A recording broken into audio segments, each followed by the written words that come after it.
All righty, rapid reactions. Y'all know what time it is. A whole lot of topics, a little bit of time. Jay, the floor is yours. All right, the Seahawks are on their way to their worst record in more than a decade, but Pete Carroll believes his team needs to retool, not restart. Drink, do you agree with him? I absolutely don't agree with him. He need to retire if that's what he's thinking. Like, listen, here's the deal. I wouldn't mind to retool if I thought they was gonna actually get some, pieces to make Russell Wilson want to stay. No, not Pete Carroll. Hey, who's the number one middle linebacker? Let me get him. Who the number three kicker? Let me get him. And we need to change the flavor of our popcorn. Like that, like he talking about retooling. What are you gonna retool? Like, we didn't see you flop around draft picks like it was monopoly money. And now you want to talk about retooling.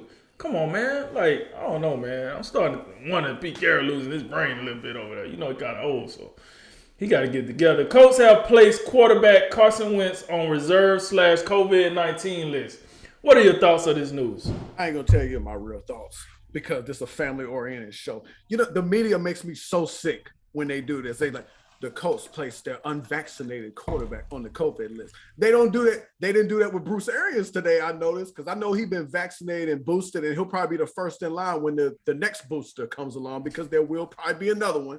So, but that's my reaction to it. The media just gets on my nerves, and we don't even know if he tested positive. Drake, they just say he in the protocol or he on the list. So that don't even mean that much. Right. On my nerves. Ohio State will be without 4 starters for the Rose Bowl, including receivers Garrett Wilson and Chris Olave. Do you think these guys would have played if the Buckeyes had made the playoffs? You damn right. Let me tell you something. Let me tell you what the NFL gonna say. If you perfectly healthy and you make a playoff, first of all, there's only 4 teams that make the playoffs. So if you skip the playoffs just for whatever the hell reason you want to, oh yeah, the NFL gonna have questions. Like, what's going on here? You know what I'm saying? Like, this don't make sense here.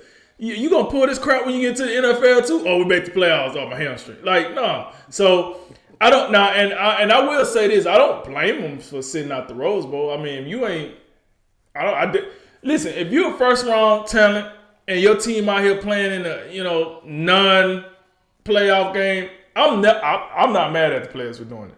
Hell, it happened to Alabama as well. Like, it is what it is. Go ahead, man. Don't worry. We over here playing in the Citrus Bowl, man. Don't worry about it. Go get your career started. It is what it is. We'll be fine. The Rams have lost running back Darrell Henderson for the next 3 to 5 weeks due to a right MCL sprain, but help could be on the way this Sunday with the return of one Cam Akers. Jay, we covered the Akers injury before the season. Are you surprised he recovered so quickly? First of all, I gotta say this is a tough break for Darrell Henderson, because I don't care if he come back healthy or not. He probably ain't gonna see the field again, because you got Cam Akers. If he's indeed good to go, then he's gonna get a lot of work. And Sony Michel been looking pretty good. So you go ahead and wrap up the Darrell Henderson season. But yes, look, Akers had an Achilles injury. I'm pretty sure that's what it was. So for him to be back this soon, I'm really surprised. So I don't know. I think they activated him just for like he can get some games toward retirement or something. They just being nice. I think their plan, what they probably like to do is just bring him back for the playoffs. But I don't know. Maybe since Henderson out, they want to give him a little bit of run behind Sony Michel. But I think it's definitely great news, because I know before Cam Akers got hurt, we thought that the way he finished last season, he was a big reason we really like this Rams team. Because they, as much as we like Stafford and Kupp and all the rest of it, when this team was in the Super Bowl, a few years ago, it was built off the run game and Todd Gurley. And Cam Akers, to me, was the next iteration of that. All right, we're going to close out Rappers with a 6-pack of NFL picks coming up this weekend. We're going to start with the Chiefs and the Bengals. Drink, Joe Burrow threw for 525 against Baltimore. Can he keep it up against the Chiefs? I'm going to say no, only because he see the guy that's across the field. And he's going to understand that it's – you like Baltimore, who did they roll out there? I don't even know if it was. Was it Johnson? Josh. That's what I'm saying. Like, they rolled this guy here, and Joe Burrow like, who? Oh, I could make some mistakes out here. Let me just fling it all around the field. I could make some mistakes.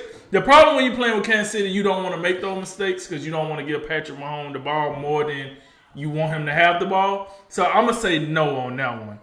On the next one, we got the smoking red hot Miami Dolphins. You know this team started the season 1-7, now they 8-7. Yes. That's crazy.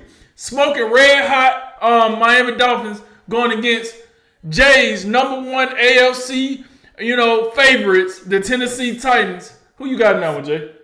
You know I got the Dolphins. The Dolphins first team ever, 7-game losing streak and a 7-game winning streak in the same season.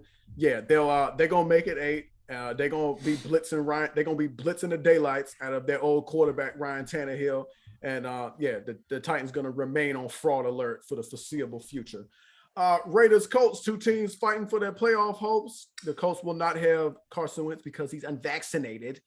Is that going to be enough for the Raiders to pull the upset? It might be, man, because I ain't in love with what's behind Carson Wentz. It might just be. I mean, listen, this is what we know about the Raiders. It's not a team that we're really taking serious as far as a contender.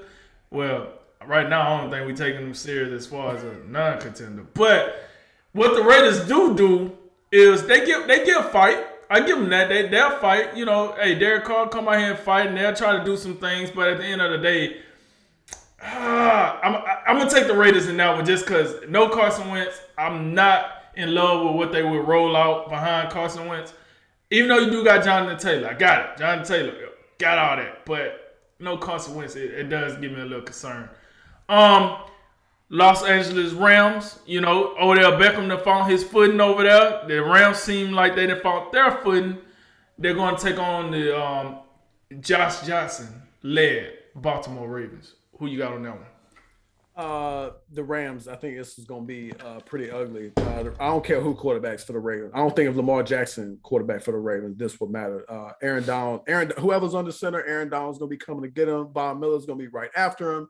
Leonard Floyd, Jalen Ramsey, whoever they throwing the ball to, he's going to have them.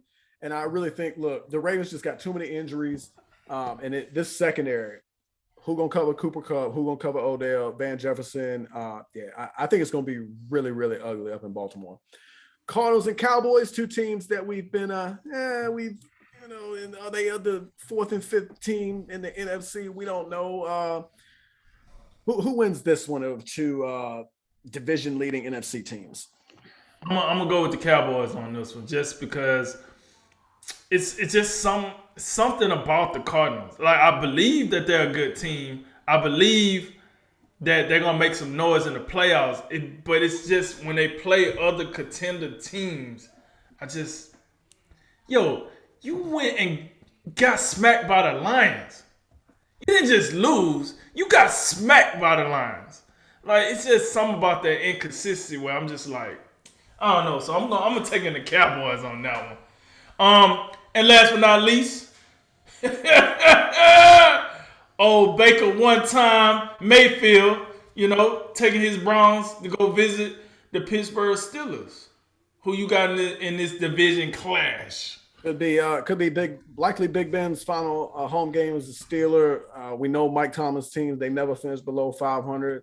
Both teams fighting to stay in the playoff picture. I'm taking Pittsburgh. I think it's one last hurrah for Big Ben. And look, I know both quarterbacks. I don't believe in either one of them, but I'll take Pittsburgh at home. I'll take Big Ben one more time over Baker Mayfield. And that concludes tonight's Drink of Wisdom.